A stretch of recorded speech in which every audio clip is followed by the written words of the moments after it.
कितने बच्चे हैं मेरे स्कूल में? 20,000 बच्चों में 600 यतीम, 700 ऐसे बच्चे जिनके वालिद ने वालदा को छोड़ दिया, तो 700 बच्चे ऐसे कि उनके माँ या बाप को सीरियस इलनेस है या कैंसर के शिकार हैं या किडनीज खराब है। रमजान के महीने में एक नई चीज मेरे सामने आई, उस पर भी काम कर रहा हूं। मैंने अपने स्कूल के सारे यतीम बच्चों को बुलाया, उन सबको ईद के नए कपड़े दिए, लिफाफे में ईदी दी और उस यतीम के सर पर हाथ रखा और सबको रवाना किया खुशियों के साथ। और फिर एक 50-100 बच्चे खड़े थे, तो मुझे गुस्सा आया कि मैं यतीमों को बुलाया था, ये दूसरे कौन हैं? और गुस्से में गया और चीख कर कहा, यतीमों को बुलाया था, अगर इसमें कोई यतीम है जिसका बाप मर गया है तो हाथ उठाए। तो सिर्फ 2 उठाए 50 में से। मैंने कहा चलो 2 इधर आ जाओ। बाकी लोग क्यों खड़े हैं? मैंने तो नहीं बुलाया था ना।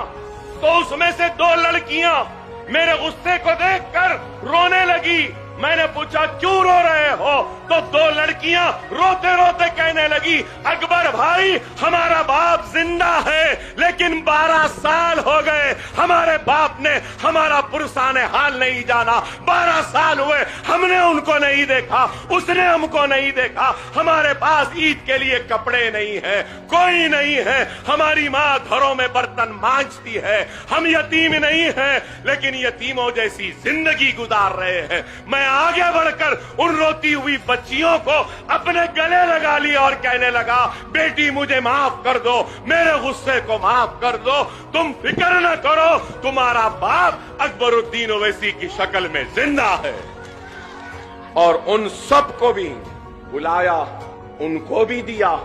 उनको देने के बाद जब उनसे ईद मिलने के लिए गया तो और एक चीज सामने आई, शायद करने वालों के सामने ही आता, जिससे कराना है अल्लाह दिखाता। फिर एक 4-5 बच्चियां आई और उन्होंने कहा, हम वो बदनसीब हैं जिनकी मां का इंतकाल हो गया। मैंने हैरत से देखा तो उन लड़कियों ने कहा, अकबर भाई हमारी मां नहीं है और हमारे मां के इंतकाल के 15 रोज में ही हमारी वालिद ने दूसरी शादी कर ली। हमारी सौतेली माँ हमारा ख्याल नहीं रखती।